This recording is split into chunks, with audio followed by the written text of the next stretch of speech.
Léa Lando, vous êtes bien excitée ce matin. Comme tous les matins. Et oui, ça fait 3 jours que l'année 2017 a commencé. Et je sais pas vous, mais moi je sens déjà la différence chez les gens. Pas vous ? Ah bon ? Ouais.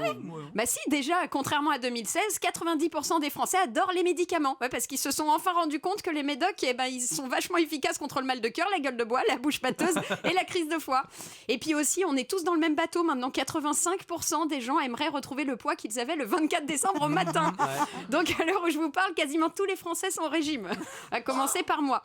Les gens découvrent aussi les photos sur leur smartphone. Alors non pas qu'ils ne savaient pas ce que c'était avant, non, quand je dis ils découvrent les photos, c'est juste qu'ils voient enfin les photos qu'ils ont prises le soir du réveillon. Comme un vieux remake bien raté de Very Bad Trip, hein. L'autre qui a monté ses fesses à la belle-mère, l'autre qui a fait 15 photos d'affilée avec les dents pleines de bûches parce que ça le faisait marrer, et celui qu'on a pris en photo à moitié ivre-mort, nu dans la cuisine. Voilà, histoire de se rappeler à quel point il était beau le réveillon, hein.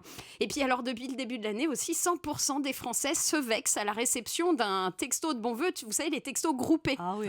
C'est normal, quoi. Je veux dire, les SMS genre bonne année 2017, santé, amour, argent pour toi et toute ta famille, c'est du foutage de gueule. Si déjà le premier jour de l'année, t'as la flemme d'écrire des messages personnalisés à tes potes et ta famille, elle va être belle en générosité et en don de ta personne, ton année. Bonjour la tristesse. Alors t'as aussi ceux qui t'envoient une bonne année personnalisée, très gentil, mais d'un numéro que tu connais pas et qui ne signe pas. Le truc qui t'énerve. Alors du coup, même si le message est sympa, tu réponds jamais merci. Tu réponds, c'est qui ? Mais moi j'ai reçu une photo d'un mec au ski.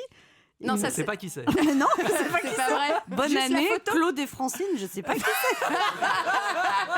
J'ai regardé le, je sais pas qui c'est. C'est drôle. Mais c'est peut-être tes voisins, mais c'est vrai que sous la combi, on s'en rend pas compte. Quant aux résolutions, faisons court et simple. Moi, cette année, j'ai pris la résolution de tenir mes résolutions. Et encore, c'est pas sûr. Une résolution, en fait, c'est un peu comme une savonnette. Hein, facile à prendre, mais difficile à tenir. Contrairement à une savonnette en prison, il faut bien la tenir pour éviter de prendre. Mais enfin, c'était facile. Le problème d'une bonne résolution, c'est qu'elle est toujours prise pendant une bonne prise. Elle est prise. J'ai anticipé prite et cuite. Le problème d'une bonne résolution, c'est qu'elle est toujours prise pendant une bonne cuite. Voilà. Et comme autre résolution, j'ai aussi décidé de limiter le temps que je passe sur Facebook.